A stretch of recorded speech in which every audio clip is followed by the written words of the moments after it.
Texas jury acquitted an officer who shot a grandmother to death who was suffering a mental health crisis. She was shot 8 times. The Baytown police officer, Juan Manuel Delacruz, was found not guilty of first-degree aggravated assault by a public servant in the death of Pamela Turner. Let's see the video of that now.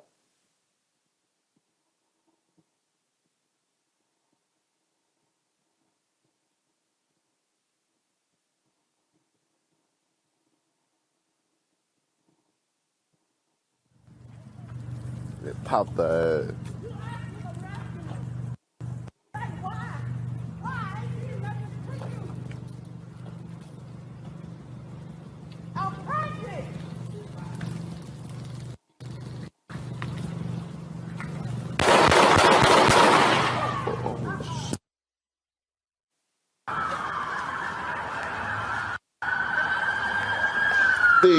The incident caught on video happened in an apartment parking lot in May of 2019. Delacruz shot Turner in the face, chest, and her side. Delacruz claimed he feared for his life. Civil rights attorney Ben Crump joins us from Texas now to discuss, along with Chelsea Rubin, Pamela Turner's daughter, and Antoinette Dorsey James, Pamela Turner's sister. Attorney Crump, how are you doing this evening?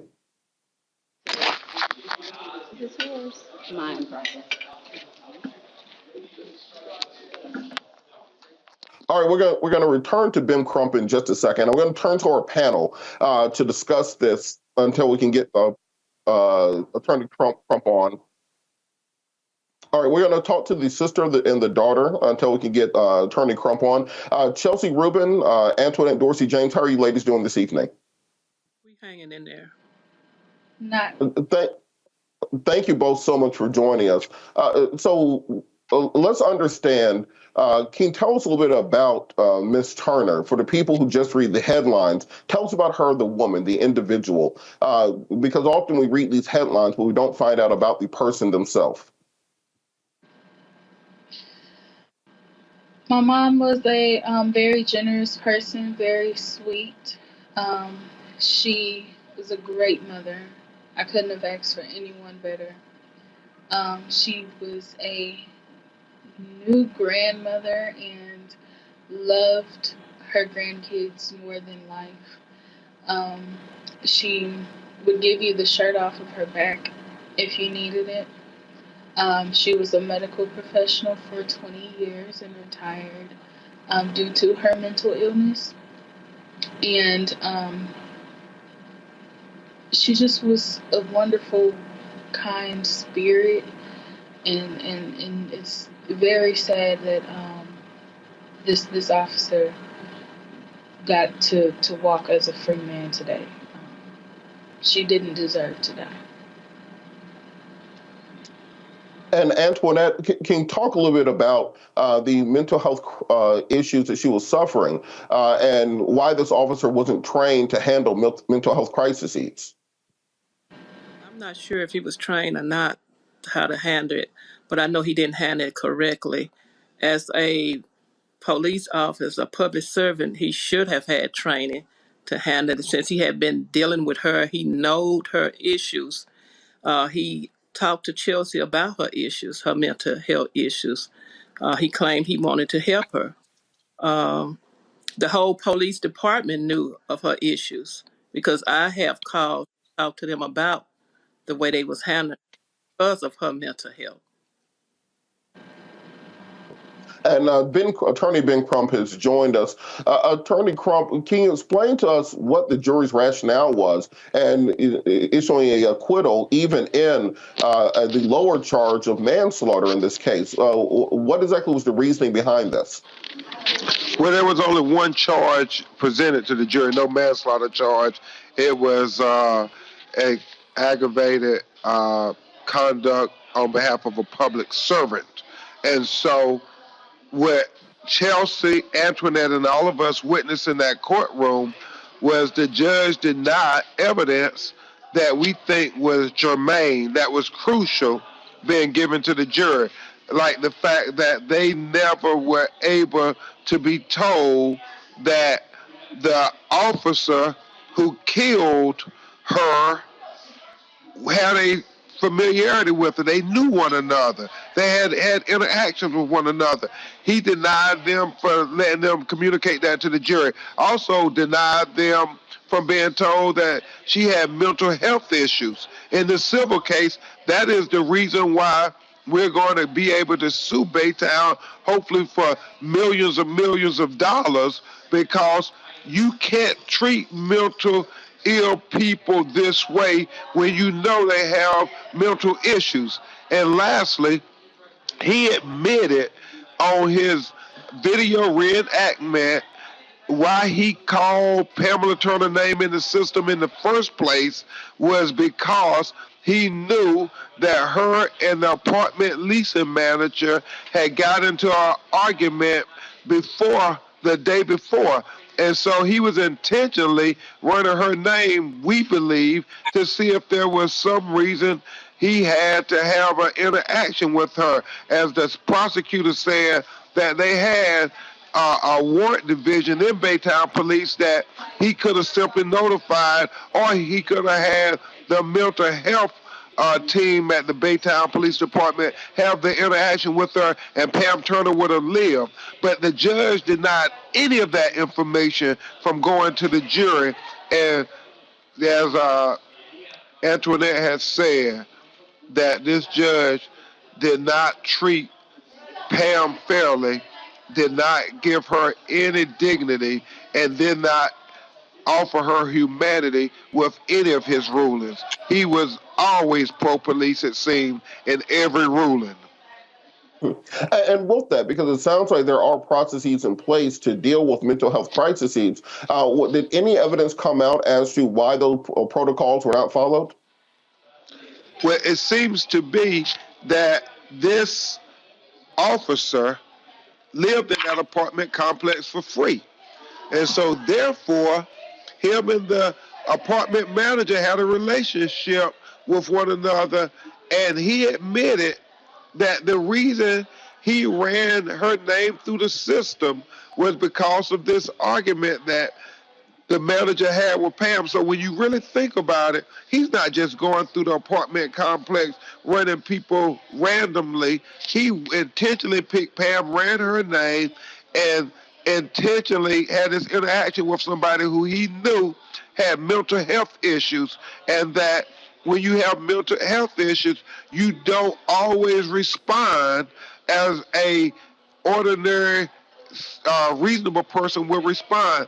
And if you listen to Antoinette, she will only defend herself when she's bullied or picked on. And that's exactly what Pamela Turner was doing. She was defending herself from the police accosting her. He confronted her. And just on that point, you mentioned the civil suit going forward. What measures need to be taken by not just this, but other police departments to better address mental health issues in the community? Because it seems that there's a one-size-fits-all solution, which generally ends up with someone being abused or killed by officers. Exactly. The color of your skin and the state of your mental health status should not determine whether you get a death sentence or not when you have a confrontation with the police. But for far too many black people, that is exactly what happens. We are sentenced to death for having mental health issues, where other people is treated like a medical issue. For us, it's treated like a criminal issue. And furthermore, I cannot let my comments go without saying, yet again, another black woman has been killed by a police officer and not held accountable. There has never been in the history of the United States of America where a jury has returned a felony conviction for a police killing a black woman. I want to go back to Antoinette on this issue of family support for mental individuals working their way through mental health. I don't think there's a single family in this country that has not had somebody dealing with a mental health crisis. Talk a little bit about what Pamela meant to the family, what she meant to the community.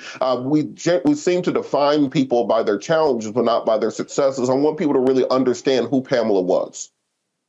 Pam was very sociable. She loved people. She just always seemed to find the best in people. She made friends very easily. Uh, the night that she was killed, some of her neighbors got on, made statements on how if their day was going bad, Pam would come around and crack a joke and cheer them up. That's the kind of person she is. She wasn't a hostile person. She was just a friendly person. Wanted to be accepted just like you, me, and everybody else. Um, and as far as what it means to me, that's my baby. I mean, I wasn't fortunate to have children, but when her mom gave it to me and she loved me unconditionally as I loved her, that's my baby. You know, he took my baby away from me. She, even grown, was my baby before her kids. You know, it just it's frustrating, it's heartbreaking, and I mean, I'm just tired of being tired. Attorney Crump, we talk a lot about the civil suits against police departments, but we still haven't been able to pierce qualified immunity in many cases. What can the community do to stand up and to stop this from being a continuing narrative so that we can get some type of systemic change that's necessary to make sure that human life, and particularly the lives of Black women, are respected in this country? You know, unfortunately, we had a golden opportunity to pass the George Floyd Justice and Policing Act that would have addressed a lot of these issues, but because of political partisanship, we failed to get that bill passed. And so now we have to look to local and state interaction and legislative action to do the job that the federal government won't do.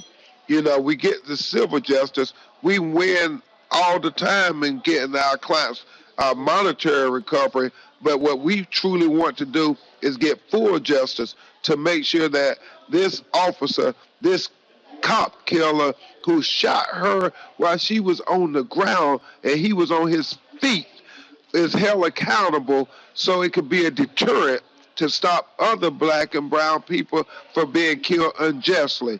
And so we have to continue to fight on every front, just like we did with Breonna Taylor and George Floyd. We had over 100 municipal codes and 100 state laws passed in their name, and we're going to have to do the same in the name of Pam Turner. Absolutely, and Chelsea, I wanted to circle back around to you because we saw during the trial the officer say that he was afraid for his life. What would you say to an individual of this nature who, instead of simply engaging and talking, uses this tired line about being afraid for their life?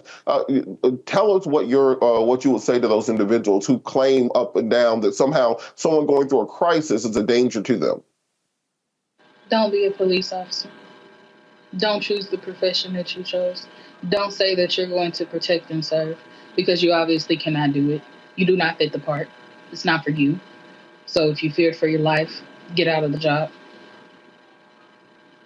Absolutely. And Attorney Crump, I'll give you last statements on this. What can we do to, one, help support this family, but two, help to pass those sorts of laws that are necessary so we don't have to keep doing this month after month and year after year and decade after decade? What can we as a community do to help stop this in its tracks? We got an election coming in 4 weeks. What are the things that the community needs to know?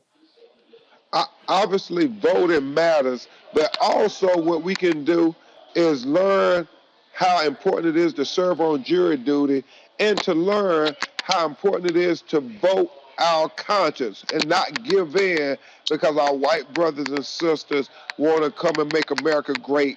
And so they come to the trial and they have their mind made up that they're going to make a point. We have to be as convicted as them, come to trial and say, we saw this Black woman get executed, and there's nothing you can say to me that's going to have me vote not guilty. Black people can't always cave. We got to take a stand, too. Like, our white brothers and sisters take stands for issues they believe in. That's how we make the difference. And we got to start talking about it on Roland Martin Unfiltered. Every day we got to talk about it in black churches and schools, teaching black people how to serve on juries and how to make sure that justice is administered. Thank you so much. Attorney Ben Crump doing the Lord's work as always. We thank you for all that you do. Antoinette James Turner and Pamela Rubin, we pray for you and your families. If there's anything that we can do, feel free to reach out. The community offers you our love and support. We thank you so much for joining us tonight. Thank you. Thank you for having us. All right, folks, back to our Roland Martin Unfiltered video in just one moment. When we invest in ourselves, our glow, our vision, our vibe, we all shine. Together, we are black beyond measure. Folks, Black Star Network is here. Oh, no punches! I'm real revolutionary right now. Support this man, Black Media. He makes sure that our stories are told. Thank you for being the voice of Black America, Roland. Stay black. I love y'all. All momentum we have now, we have to keep this going. The video looks phenomenal. See, there's a difference between Black Star Network and black-owned media and something like CNN. You can't be black-owned media and be scared. It's time to be smart. Bring your eyeballs home. You dig?